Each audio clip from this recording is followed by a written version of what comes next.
ఓం నమో వెంకటేశాయ. జ్యోతిషరత్నాకరం ఛానల్కి స్వాగతం. ఈ వీడియోలో ఒక జాతకంలో 7th హౌస్లో కనుక గ్రహం అస్తంగతం చెందినట్టయితే ఎటువంటి వైవాహిక సమస్యలు ఉంటాయి, వారి వివాహంలో పాస్ట్ లైఫ్కి సంబంధించినటువంటి రిలేషన్ ఏముంది, పాస్ట్ లైఫ్ కనెక్షన్, అలాగే పాస్ట్ లైఫ్ కర్మ, పూర్వజన్మ కర్మలు, రుణాలు, దీని ఆధారంగా ఎటువంటి కష్ట సుఖాలు ఉంటాయి, ఇవి ఎలా తెలుసుకోవచ్చు అనేది తెలియజేస్తాను. 7th హౌస్ అనేది ప్రధానంగా మ్యారేజ్కి చూసేటువంటి ఒక హౌస్. 7th హౌస్ ఒకటే కాదు, వేరే హౌసెస్ కూడా చూడాలి. అయితే 7th హౌస్ అనేది ప్రధానంగా లైఫ్ పార్ట్నర్ని సూచించేటువంటి హౌస్ 7th హౌస్.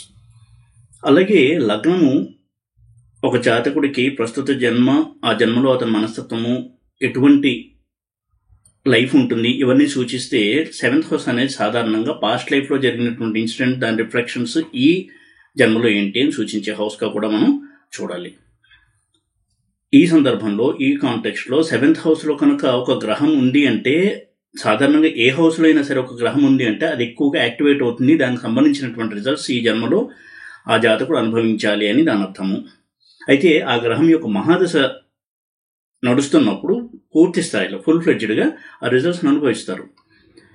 చాలామంది ముఖ్యంగా వివాహం విషయంలో కొంతవరకు ఎక్కువగా ఆందోళన చెందుతూ ఉంటారు. ఎందుకంటే వారికి ఆస్ట్రాలజీ దగ్గరికి వెళ్ళినప్పుడు మీకు 7th హౌస్లో రాహు ఉన్నాడు, 7th హౌస్లో కేతు ఉన్నాడు, లేదా శని ఉన్నాడు, చాలా ప్రాబ్లం ఉంటుంది, పరిహారం చేయించుకోండి అని అంటారు. అది నిజమే కావచ్చు. అయితే 7th హౌస్లో రాహు ఉన్న, కేతు ఉన్న, శని ఉన్న ఆ గ్రహం యొక్క మహాదశ నడిచేటప్పుడు మాత్రమే పూర్తి స్థాయిలో ఆ చెడు ఫలితాలు అనేది జాతకుడు అనుభవిస్తాడు. లేకపోతే ఆ ఫలితాలు అనేవి పూర్తి స్థాయిలో జాతకుడు అందుకోడు. అంతర్దశలో కొంతవరకు ఆ ఛాయలు ఉంటాయి. ఇక 7th హౌస్లో గ్రహం ఉంది అంటే వారు ఈ లైఫ్లో మ్యారేజ్కి సంబంధించినటువంటి చాలా విషయాల్ని వారు అనుభవిస్తారు. ఛాలెంజెస్ అంటాం చూడండి, ఆ ఛాలెంజెస్ ఎక్కువ ఉంటాయి. శుభగ్రహాలున్నా, పాపగ్రహాలున్నా మ్యారీడ్ లైఫ్ అనేది యాక్టివ్గా ఉంటుంది. మ్యారేజ్ అనేది వారి జీవితంలో ఒక ముఖ్యమైన పాత్ర పోషిస్తుంది. అయితే 7th హౌస్లో మనకి ఏ గ్రహం లేదండి, మరి మ్యారీడ్ లైఫ్ ఎలా ఉంటుంది అని కూడా అడుగుతూ ఉంటారు. అప్పుడు 7th లార్డ్ యొక్క స్థితిని చూడాలి. ఉదాహరణకి లగ్నంలో గ్రహం ఉంది అంటే ఏ గ్రహం ఉంది అనే దాన్ని బట్టి వారి యొక్క మనస్తత్వం ఎలా ఉంటుంది అని మనకు తెలుస్తుంది. ఇప్పుడు కూడా మరీ చెప్తున్నాను, లగ్నమే ఇంపార్టెంట్. లగ్నం నుంచి 7th హౌస్ గురించే మాట్లాడుతున్నాను. చంద్రుడి నుంచి 7th హౌస్ అనేది తరువాతది, అది సెకండరీ. ప్రాథమికంగా మనం చూడవలసింది లగ్నం నుంచి 7th హౌస్. ఇక 7th హౌస్లో గ్రహం ఉంది అంటే పార్ట్నర్తో వారికి ఎటువంటి కష్ట సుఖాలు ఉంటాయి, ఎటువంటి బాండింగ్ ఉంటుంది, ఎలాంటి కాంప్రమైజెస్ చేసుకోవాలి, ఎటువంటి ఛాలెంజెస్ ఉంటాయి, ఇవన్నీ సూచిస్తాయి గ్రహాలు. శుభగ్రహం ఉండొచ్చు, పాపగ్రహం ఉండొచ్చు. అంటే నైసర్గిక శుభగ్రహం, నైసర్గిక పాపగ్రహం గురించి చెప్తున్నాను. చంద్రుడు, బుధుడు ఇటువంటి గ్రహాలున్నా, రవి, కుజ ఇటువంటి పాపగ్రహాలున్నా, ప్రతి గ్రహము తన యొక్క ప్రభావాన్ని చూపిస్తుంది 7th హౌస్లో. అలాంటిది ఒక గ్రహం 7th హౌస్లో ఉండి అస్తంగతం కూడా చెందినట్టయితే, అంటే రవికి చాలా దగ్గరగా ఉండి అస్తంగతం కనుక చెందినట్టయితే తప్పకుండా అది మనం అనలైజ్ చేయాలి. అటువంటి గ్రహ దశ వచ్చినప్పుడు, లేదా జైమినిలో ఆ రాశి దశ వచ్చినప్పుడు, ఏ రాశిలో అయితే 7వ స్థానం ఉండి జైమిని చరదశ ఆ రాశిది నడుస్తూ ఉంటుందో తప్పకుండా వారికి వివాహానికి సంబంధించినటువంటి అనుభవాలు అనేవి ఉంటాయి. రకరకాలు, వివాహం జరగకపోవడం కావచ్చు, వివాహంలో ఘర్షణ, విడాకులు, చాలా రకాల ప్రాబ్లమ్స్ మనం అక్కడ ఎక్స్పెక్ట్ చేయాలి. ఏ గ్రహం ఉంది, ఏ గ్రహంతో కలిసింది, ఇలాంటి వాటిని బట్టి మనం అనలైజ్ చేయాల్సి ఉంటుంది. ఇక రవికి దగ్గరగా రాహుకేతువులు కాకుండా మిగతా గ్రహాలు కనుక ఉన్నట్టయితే వాటికి అస్తంగత్వ దోషం అనేది ఉంటుంది. రాహుకేతువుల్ని రవి అస్తంగత్వం చేయలేడు, ఎందుకంటే రాహుకేతువులే రవిచంద్రుల్ని వారు గ్రహిస్తారు. కాబట్టి రాహుకేతువుని మినహాయిస్తే మిగతా గ్రహాలు 6 గ్రహాలు కూడా రవికి దగ్గరగా ఉన్నప్పుడు అస్తంగత్వం చెందుతాయి. అయితే ఇంతకుముందు వీడియోలో నేను ఏ గ్రహం ఎన్ని డిగ్రీల్లో ఉంటే అస్తంగత్వం చెందుతుంది రవికి అని తెలియచేశాను, చూడగలరు. అయితే అస్తంగత్వం చెందినప్పుడు ప్రధానంగా ఏమర్థం చేసుకోవాలి, ఏ గ్రహమైనా సరే అస్తంగత్వం చెందింది అంటే ఆ గ్రహం యొక్క ప్రభావాన్ని సూర్యుడి యొక్క ప్రకాశము ప్రభావము కప్పివేస్తున్నాయి. ఇది మౌలికంగా మనం అర్థం చేసుకోవాల్సినటువంటి ఒక సారాంశము. చంద్రుడు సప్తమంలో రవికి దగ్గరగా ఉండి అస్తంగత్వం చెందాడు అంటే వారి మ్యారేజ్ లైఫ్లో ఎమోషనల్ డిస్టర్బెన్సెస్ ఎక్కువగా ఉంటాయి. ఎందుకంటే చంద్రుడు మనఃకారకుడు. ఇటువంటి మనఃకారకుడు సప్తమంలో అస్తంగత్వం చెందాడు అంటే తప్పకుండా ఎమోషనల్ డిస్టర్బెన్సెస్ ఎక్కువ ఉంటాయి. ఈ విధంగా మనం ప్రాథమికంగా ఒక అనాలిసిస్ విశ్లేషణ అనేది చేయాలి. ఇక ఏ గ్రహం సప్తమంలో రవికి దగ్గరగా ఉండి అస్తంగత్వం చెందితే ఎలాంటి ఫలితాలు ఉంటాయి అని తెలియజేస్తాను. అయితే దానికంటే ముందు ముఖ్యంగా ఇంకొన్ని విషయాలను గమనించాలి. సప్తమ స్థానంలో 7th హౌస్లో కనుక ఒక గ్రహం అస్తంగత్వం చెంది రాహు నక్షత్రంలో కానీ కేతు నక్షత్రంలో కానీ ఉండి అస్తంగత్వం చెందితే పాస్ట్ లైఫ్ కర్మల కారణంగా ఈ లైఫ్లో వరకు మ్యారేజ్లో ఆ కష్టాలు వస్తున్నాయని అర్థం చేసుకోవాలి. ప్రధానంగా అసలు అస్తంగత్వం కూడా పాస్ట్ లైఫ్ని సూచిస్తుంది. ఎందుకు అంటే ఎప్పుడైతే గ్రహం అస్తంగత్వం చెందుతుందో రవి యొక్క ప్రభావం చేత ఈ గ్రహం యొక్క ప్రభావము ఫలితాలు ఆ జాతకుడు ఎక్స్పీరియన్స్ చేయలేడు. ఆనందం కావచ్చు, ఏదైనా సరే. ఎందుకు అంటే ఇంతకుముందు జన్మలో ఏ స్థానంలో అయితే గ్రహం అస్తంగత్వం చెందిందో ఆ స్థానానికి సంబంధించినటువంటి కర్మల్లో లోపం ఉంది, కొన్ని పొరపాట్లు చేశాడు. కాబట్టి ఈ జన్మలో దానికి సంబంధించినటువంటి ఆనందాన్ని అతను పొందలేడు. అవి ఉంటాయి, ఆ ఫలితాలు ఉంటాయి, కానీ దానికి సంబంధించిన ఆనందాన్ని పొందలేడు. మ్యారేజ్ అవుతుంది కానీ మ్యారిటల్ హ్యాపీనెస్ ఉండదు. 5th హౌస్లో అస్తంగత్వం చెందితే సంతానం ఉంటుంది కానీ వారి వల్ల సుఖం ఉండదు. ఈ విధంగా అస్తంగత్వం చెందిన గ్రహము జాతకుడికి అసంతృప్తిని ఇస్తుంది. ఇది ప్రధానంగా తెలుసుకోవాలి. అది కూడా పూర్వజన్మ కర్మల కారణంగా, అందులోని లోపాల కారణంగా. ఇక రాహుకేతువులు ప్రధానంగా పాస్ట్ లైఫ్ను సూచించే గ్రహాలు కాబట్టి రాహుకేతువుతో కలిసి ఉన్నా, రాహుకేతువు నక్షత్రంలో ఉన్నా కానీ ఈ దుష్ప్రభావాల ధోరణి ఎక్కువగా ఉంటుంది. ఇక 7th హౌస్ అనేది అగ్నితత్వ రాశి అయితే, అంటే మేషం 7th హౌస్, అలాగే సింహం 7th హౌస్, ధనుస్సు 7th హౌస్ అయ్యి అందులో అస్తంగతం కనుక చెందినట్టయితే గ్రహాలు మ్యారేజ్ లైఫ్లో డిస్టర్బెన్సెస్ అనేవి ఎక్కువగా ఉంటాయి. ఘర్షణ వైఖరి ఎక్కువగా ఉంటుంది. అందులోనూ అగ్నితత్వ రాశుల్లో తీవ్ర గ్రహాలు కూడా ఉన్నట్టయితే మరింతగా ప్రాబ్లం అనేది ఉంటుంది. అదేవిధంగా 7th హౌస్లో గ్రహం అస్తంగతం చెందినప్పుడు నీచలో కనుక ఉన్నట్టయితే మ్యారేజ్లో ఎక్కువ కాంప్రమైజెస్ అనేవి ఉంటాయి. ఎప్పుడు కూడా ఆ జాతకుడు తన లైఫ్ పార్ట్నర్ గురించి కాంప్రమైజ్ అవ్వాల్సి రావడము, తన మనసును అర్థం చేసుకోలేనటువంటి జీవిత భాగస్వామి రావడం, దానివల్ల సర్దుబాటు ధోరణి అలవాటు చేసుకోవాల్సి రావడము, ఈ విధంగా ఉంటుంది వారి యొక్క ధోరణి. ఎగ్జాల్ట్ కనుక అయినట్టయితే, అంటే ఉచ్చలో కనుక ఉన్నట్టయితే 7th హౌస్లో ఒక గ్రహం ఉచ్చలో ఉండి అస్తంగతం కనుక చెందినట్టయితే చాలా తీవ్రమైనటువంటి విభేదాలు, మనస్పర్ధలు, వారి ఆలోచనలు ఇద్దరివి వేరువేరుగా ఉండడము, విభేదించడం ఆలోచనలు, ఇటువంటి ధోరణి అనేది ఎక్కువగా ఉంటుంది. ఇక దుస్థానాధిపతులు కనుక సప్తమంలో ఉండి అస్తంగతం చెందినట్టయితే ఇది కూడా చాలా ప్రాబ్లం తీసుకొస్తుంది మ్యారేజ్లో. మ్యారేజ్ కాకపోవడం అనేది జరగవచ్చు, చాలా లేట్ మ్యారేజ్ అవ్వచ్చు, మ్యారేజ్ అయిన తర్వాత విడిపోవడం అవ్వచ్చు, ఇలా రకరకాల సమస్యలు ఉండేటువంటి అవకాశం ఉంటుంది. అస్తంగత్వం చెందడము అంటే రవికి దగ్గరగా ఉండడము అనేది ప్రధానమైనటువంటి ఒక అర్థము. అసలు రవి సప్తమంలో ఉండడమే మ్యారిటల్ ప్రాబ్లమ్స్ని సూచిస్తుంది. నేను ఎన్నోసార్లు వీడియోలో చెప్పడం జరిగింది, విడాకులకి కారణం రవే. కుజదోషం కావచ్చు, ఏదున్నా కానీ రవి యొక్క ప్రభావం లేకపోతే విడాకులు అనేవి రావు. రవి ఎప్పుడూ కూడా సెపరేట్ చేసేటువంటి ప్లానెట్ విడాకుల ద్వారా. మిగతా గ్రహాలు విడాకులు ఇప్పించవు, ఇతర సమస్యలు ఇస్తాయి. భార్యాభర్తలు విడిగా ఉండొచ్చు, మళ్ళీ కలుసుకోవచ్చు. ఇలాంటి సమస్యలు ఉన్న విడాకులు రావాలంటే రవి యొక్క ప్రభావం ఉండి తీరాలి. అలాంటిది రవితో ఇంకో గ్రహం కనుక కలిసి సప్తమంలో ఉన్నట్టయితే తప్పకుండా వారి మ్యారేజ్ లైఫ్ ఎలా ఉంటుంది అని ఒక అవగాహన తెచ్చుకోవడం అనేది ముఖ్యంగా మ్యాచ్ మేకింగ్ చేసేటప్పుడు అస్తంగత్వం చెందిన గ్రహం కనుక 7th హౌస్లో ఉన్నట్టయితే ఏ గ్రహం అస్తంగత్వం చెందింది, బలంగా ఉందా, బలహీనంగా ఉందా, అలాగే వక్రించిన గ్రహం ఏమన్నా అస్తంగత్వం చెందిందా, ఇలాంటివన్నీ కూడా చూడాలి. వక్రించిన గ్రహం కూడా పాస్ట్ లైఫ్ కర్మల్ని బలంగా ఈ జన్మలో మనతో అనుభవింప చేస్తుంది. ఇన్ని కోణాల్లో మనం అస్తంగత్వం చెందిన గ్రహాన్ని 7th హౌస్లో చూడాల్సి ఉంటుంది. ఇక ఇందాక చెప్పినట్టుగా దుస్థానాధిపతులు కనుక 7th హౌస్లో ఉన్నట్టయితే, అంటే 6th లార్డ్ 7th హౌస్లో ఉండే అస్తంగతం చెందడం, 8th లార్డ్ అస్తంగతం చెందడం, 12th లార్డ్ అస్తంగతం చెందడం, ఇవన్నీ కూడా మ్యారేజ్లో చాలా అసంతృప్తి, మానసికంగా సమస్యలు, కృంగుబాటుతనం ఇవన్నీ కూడా ఇచ్చేటువంటి ఛాన్సెస్ని వృద్ధి చేసేటువంటి ప్లేస్మెంట్స్ అవి. ఇక ఒక్కొక్క గ్రహము 7th హౌస్లో ఉండే అస్తంగతం చెందితే ఎలా ఉంటుంది అనేది కూడా మనం సపరేట్గా స్టడీ చేయాలి. అదేవిధంగా 7th లార్డ్ సప్తమాధిపతి అస్తంగతం చెందినా కానీ వివాహంలో కొంతవరకు సమస్యలు ఉంటాయి. ఇక 7th లార్డ్ ఎక్కడ ఉండి అస్తంగతం చెందాడు అనేది కూడా చాలా ఇంపార్టెంట్. దుస్థానాల్లో ఉండే అస్తంగతం చెందితే సప్తమాధిపతి సమస్యల తీవ్రత అనేది ఎక్కువగా ఉంటుంది.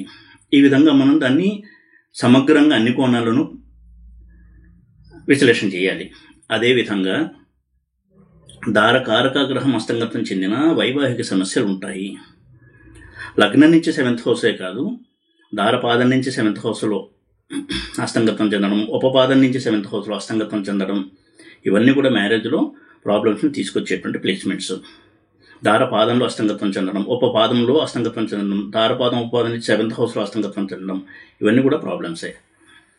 ఇక ఒక్కొక్క గ్రహం అస్తంగతం చెందినప్పుడు ఎలాంటి ఫలితాలు మనం ఊహించవచ్చు అనేది కనుక చూసినట్టయితే, చంద్రుడు ఎప్పుడైతే అస్తంగతం చెందుతాడో 7th హౌస్లో ఎమోషనల్ డిస్టర్బెన్సెస్ ఎక్కువ ఉంటాయి. వచ్చేటువంటి పార్ట్నర్ ఎమోషనల్ పార్ట్నర్ అవడం వలన ప్రతి చిన్న విషయానికి ఎక్కువగా ఆలోచించడము, చాలా సీరియస్గా రియాక్ట్ అవ్వడము, ఇటువంటి ఒక ఎమోషనల్ టెండెన్సీస్ ఎక్కువగా ఉండడం వల్ల సమస్యలు అనేవి ఉంటాయి. మ్యారేజ్లో ఎప్పుడు కూడా చిన్న విషయానికి కూడా ఇద్దరి మధ్య మనస్పర్ధలు ఇలాంటివి జరిగేటువంటి సందర్భాలు ఎక్కువ ఉంటాయి. ఇక కుజుడు అస్తంగతం చెందితే 7th హౌస్లో, రవి కుజ కాంబినేషన్ 7th హౌస్లో ఉందంటే అది తప్పకుండా చాలా చాలా ప్రాబ్లమ్స్ని క్రియేట్ చేసేటువంటి ప్లేస్మెంట్. ఘర్షణ వైఖరి ఎక్కువ ఉంటుంది. ఘర్షణ వైఖరి, అలాగే ఇద్దరి మధ్య కూడా వాగ్యుద్ధాలు, ఒక్కొక్కసారి భర్త చేయి చేసుకోవడము, ఇలాంటి సంఘటనలు కూడా ఉంటాయి. వైలెంట్ ఇన్సిడెంట్స్ జరిగేటువంటి అవకాశాలు ఎక్కువ ఉంటాయి.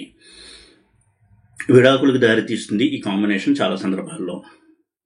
ఇది కొంతవరకు ఆలోచించి నిర్ణయం తీసుకోవాల్సినటువంటి విషయము.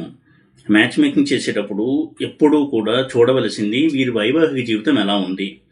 ఉదాహరణకి ఒక అమ్మాయికి మ్యాచ్ మేకింగ్ కోసం చూస్తున్నాము, అసలు అమ్మాయి జాతకంలో మ్యారేజ్ లైఫ్ ఎలా ఉంది అని స్టడీ చేయాలి. అమ్మాయికి 2 మ్యారేజెస్ ఉన్నాయంటే అటువంటి చార్ట్ ఉన్న అబ్బాయే వస్తాడు.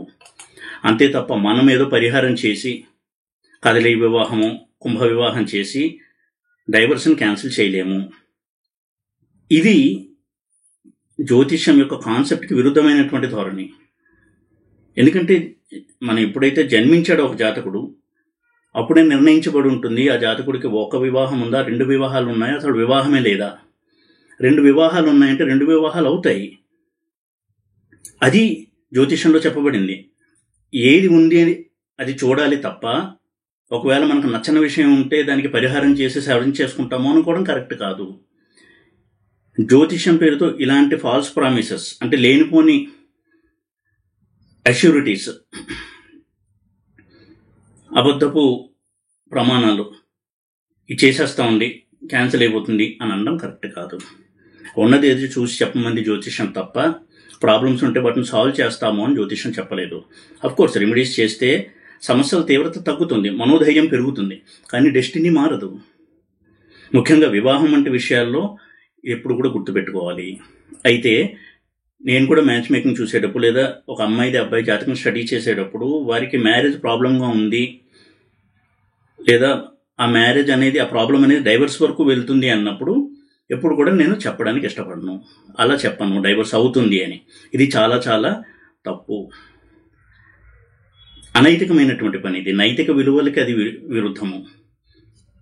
ఓకే, ఒకవేళ చెప్పారు సరే, దాన్ని సవరించగలరా జ్యోతిష్యులు?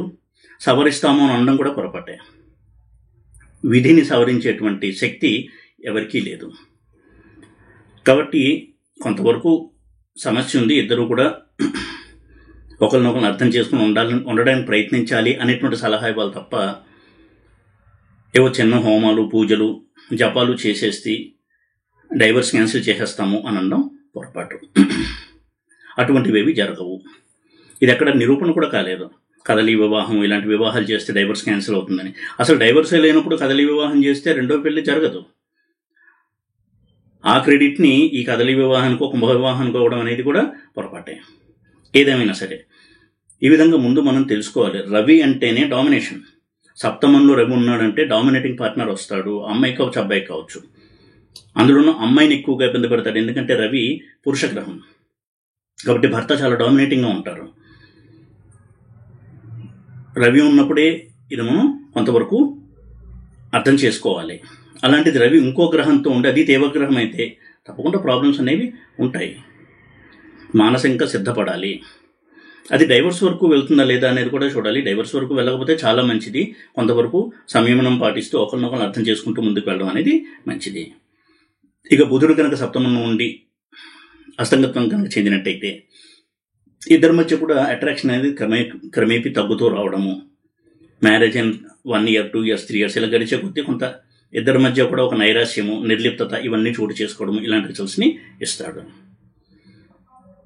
ఇక గురువు కనుక అస్తంగత్వం చెందినట్టయితే ఇద్దరి మధ్య కూడా ఈ ఈగో అనేది మేజర్ రోల్ ప్లే చేస్తుంది. దానివల్ల ఒకరినొకళ్ళు ఒప్పుకోకపోవడం, యాక్సెప్ట్ చేయకపోవడము, ఎంతో ఒత్తిడి అనేది ఉంటుంది వారికి మ్యారేజ్లో. శుక్రుడు అస్తంగత్వం కనుక చెందినట్టయితే 7th హౌస్లో విడాకులు అవ్వడానికి ఎక్కువ ఛాన్సెస్ ఉంటాయి. అలాగే అబ్బాయిల విషయంలో అయితే ఇతర స్త్రీలతో పరిచయాలు, సంబంధాలు, దానివల్ల వారి యొక్క మ్యారేజ్లో ప్రాబ్లమ్స్, ఫ్యామిలీ లైఫ్లో ప్రాబ్లమ్స్ ఇలాంటివి ఉండడానికి అవకాశం ఉంటుంది. ఇక శని కనుక అస్తంగతం చెందినట్టయితే చాలా లేట్గా మ్యారేజ్ అవ్వడము, ఒక్కొక్కసారి మ్యారేజ్ అవ్వకుండా ఉండడము, మ్యారేజ్ అయినా కానీ డామినేటింగ్ పార్ట్నర్ రావడము, అంటే తనను కంట్రోల్ చేసేటువంటి పార్ట్నర్ రావడము, అది అబ్బాయి కావచ్చు, అమ్మాయి కావచ్చు, ఇటువంటి ధోరణి ఉంటుంది అని ముందుగానే మనం మెంటల్గా ప్రిపేర్ అవ్వడం అనేది అసలు అన్నిటికంటే బెస్ట్ రెమెడీ అది. ఈ రోజుల్లో జ్యోతిష్యానికి ఎంత క్రేజ్ ఉందో, ఆదరణ ఉందో, అంతగానే విమర్శ కూడా ఉంది. ఎందుకంటే ఏదైనా ఒక ప్రాబ్లం ఉంది అంటే దాన్ని ఉంది అని చెప్పాలే తప్ప ఇలాంటి విషయాలు అయితే చెప్పకుండా ఉండడమే చాలా కరెక్ట్. ఒకవేళ ఉన్నా కానీ సూచన చేయాలి తప్ప ఇది మార్చేస్తాము అని చెప్పడము, ఆ పేరుతో భయపెట్టడము, భయపెట్టి ఇది చేయండి ఆ దోషం పోతుంది అని చెప్పడం ఇవన్నీ చాలా చాలా తప్పు. అందుకే జ్యోతిష్యాన్ని చెప్పేటప్పుడు జ్యోతిష్యం యొక్క మౌలికమైనటువంటి సూత్రాలను ఎప్పుడు కూడా మర్చిపోకూడదు. మనకేదో హోమాలో జపాలో చేయిస్తే డబ్బులు వస్తాయి కదా అని అనవసరంగా అటువంటి ప్రక్రియలు చేసి డబ్బు నష్టపోవడం అనేది పెద్ద పాయింట్ కాదు, కానీ వారి యొక్క ఆశలు అనేవి అక్కడ అణగరిపోతూ ఉంటాయి. ఏదో ఆశ పెట్టుకుని ఒక హోమం చేయిస్తారు, ఒక పూజ చేయిస్తారు, ఒక జపం చేయిస్తారు, అయినా కానీ వాళ్ళు అనుకున్నటువంటి ఫలితం రాదు. అందుకే ఇలాంటివి ఎప్పుడు కూడా చేయకూడదు. మ్యారేజ్ విషయంలో వారికి 2 marriages ఉన్నాయంటే 2 marriages అవుతుంది, 2 marriages అవుతాయి. లేదు ఒక మ్యారేజ్ ఉంది కానీ ప్రాబ్లమేటిక్గా ఉంది అంటే అన్నిటికంటే బెస్ట్ రెమెడీ, ఫస్ట్ రెమెడీ తనలోని లోపాలేంటో గుర్తించుకుని తను సవరించుకోవడము, ఎదుటి వ్యక్తిని గౌరవించడము. చాలా సందర్భాల్లో మ్యారేజ్లో ప్రాబ్లమ్స్, డైవర్స్ వరకు వెళ్తుండడానికి కారణం కూడా తనను తాను మార్చుకోకపోవడము, తనలో నిజంగా లోపాలు ఉన్నాయని తెలిసినా దాన్ని సరిదిద్దుకోకపోవడము, ఎదుటి వ్యక్తి మారాలి అని ఎక్స్పెక్ట్ చేయడము, దానికోసం పూజలు చేయడము. అంటే తాను మారాలని పూజ చేస్తే అదొక సిన్సియారిటీ. అలా చేయకుండా తను అలాగే ఉంటాడు, తనకి కోపము, ఎదుటి వ్యక్తిని మాటలతో బాధ పెడతాడు, ఇలాంటివన్నీ తెలుసు, అయినా తను మాత్రం మారడు. తాను బాధ పెట్టినా అవతల వ్యక్తి బాధపడకూడదు, రియాక్ట్ అవ్వకూడదు, ఇది వీళ్ళ ఎక్స్పెక్టేషన్. ఇలాంటి ధోరణి వల్ల ఎన్నో మ్యారేజెస్లో సమస్యలు అనేవి వస్తున్నాయి. ఇలాంటి మార్పులు చేసుకోవాలంటే ఏ జపాలు, హోమాలు పనిచేయవు. ముందు మనలో సంకల్పం ఉండాలి, నాలో లోపాలను నేను సరిదిద్దుకుంటాను అని చిత్తశుద్ధిగా అనుకోవాలి. అదే చెప్తోంది ప్లానెట్. 7th హౌస్లో కుజుడు ఉన్నాడు ఫర్ ఎగ్జాంపుల్ అంటే వచ్చేటువంటి పార్ట్నర్కి కోపం ఉంటుంది.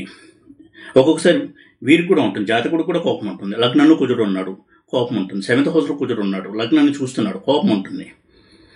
కాబట్టి తన కోపాన్ని తగ్గించుకునేటువంటి ప్రయత్నము, దాని మీద దృష్టి సారించడం అనేది బెస్ట్ రెమెడీ, ఫస్ట్ చేయాల్సిన పని. అలా కాకుండా తాను ఇలాగే కోపడుతూ ఉంటాను, ఎదుటి వ్యక్తి నా కోపాన్ని అర్థం చేసుకోవాలి, నేను కోపాన్ని అయ్యం అనుకోకూడదు, దీనికోసం ఏమన్నా జపాలు ఉన్నాయి, ఇది ఇప్పుడు అడిగేది. ఆస్ట్రాలజీ దగ్గరికి వచ్చి కుజదోషం ఉంది కానీ దానికి ఏమైనా పరిహారం ఉందా? పరిహారం ఏంటి? తనలోని కోపాన్ని తగ్గించుకోవడము, ఎదుటి వ్యక్తిని అంగీకరించడం. కుజుడు అంటే మొండి పట్టుదల, ఎవరి మాట వినడు. తాను చేసే తప్పైనా సరే అదే కరెక్ట్ అని వాదిస్తాడు. ఈ మొండితనం కుజుడు యొక్క స్పెషాలిటీ. అందుకే కుజదోషం ఉన్నటువంటి జాతకుని పెళ్లి చేసుకుంటే ఆ భర్త మొండిగా ఉండడము, భార్య మంచి పనులు చేసినా కానీ ఒప్పుకోకపోవడము, తన మాటే నెగ్గాలనే పంతము, ఈ ధోరణి ఉంటుంది. గమనించి చూడండి. రగున్న అంతే. రగుంటే ఆధిపత్య ధోరణి, డామినేషన్. తను అనుకున్న దానికోసం తప్పైనా సరే ఎదుటి వ్యక్తిని ఫోర్స్ చేయడము, దీన్ని అంగీకరించు అని. ఇలాంటి స్వభావం ఉన్నప్పుడు నిజంగా దేవతల్ని పూజిస్తే, కేవలం జపాలు హోమాలు చేస్తే వాళ్ళ మనసును మారుస్తారా? అది ఎవరు చేయాల్సిన పని? ఆ జాతకుడు తనకి తాను చేసుకోవాలి. తన శక్తి సరిపోకపోతే భగవంతుడిని ఆశ్రయించాలి, తప్పకుండా హెల్ప్ చేస్తారు. జ్యోతిష్యం ఉన్నది ఇలాంటి వాటి కోసం కాదు. మనం ఇలాగే ఏ లోపాలతో పుట్టామో అటువంటి దుర్గుణాలతోనే చనిపోతాము. కానీ తనకు వచ్చే వాళ్ళందరూ కూడా తనకు అనుకూలమైన వాళ్ళు ఉండాలి. దానికోసం ఏదన్నా మంత్రమో టెక్నిక్ ఉందా అంటే జ్యోతిషం కనబడుతుంది. ఎందుకంటే పెద్ద పెద్ద టైటిల్స్ పెట్టుకుంటారు. మీకు ఆ సమస్య ఉందా, ఈ సమస్య ఉందా, తీర్చేస్తాము. కర్మను మార్చేటువంటి శక్తి, ప్రారంధాన్ని క్యాన్సిల్ చేసేటువంటి శక్తి బ్రహ్మదేవుడికి కూడా లేదు.